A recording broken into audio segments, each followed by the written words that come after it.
Itong miming na to, gagawin ko na tong siopaw. Oh, kasi di na marunong tumai sa tamang taihan niya. Oh, yung taihan niya dito na siya tumatay sa sahig. Kanina nilabas yung taihan niya ando sa labas. Kaya ikaw, gagawin ko na ikaw na siopaw. Di ka marunong tumai sa tama mong taihan. Oh, tingnan mo. Gusto mo gawin na nating siopaw? Gawin na nating siopaw si miming mo. Hindi kasi marunong tumai sa tamang taihan niya. Tapos yung mga baby niya, hindi niya pinapadede. Di ba? Sino nga pangalan niyan?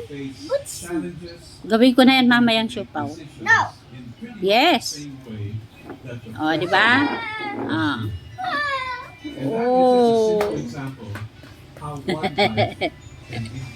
Ikaw butche ha. Lika nga dito. Di ka marunong ha. Di ka marunong ha. Lika, lika, lika. Ikaw ha. Butche. The life choice of Jesus was to live completely obedient to his Father. That was his life choice. The question is, how should that impact you and me today? The fact that Jesus was... Yan ha, ikaw ha, namatayan ka na ng isang anak. Hindi mo pinapadedo yung pusa mo. Kawawa naman. Dito niya po dinala yung pusa niya sa ilalim ng lalagyan ng kaldero. 5 yung anak niya, 4 na lang ngayon. Ito pa yung isa, Ang cute, Kendrick, marami akong gagawing siopaw. Pati yung baby niya. Sige na. Sige na.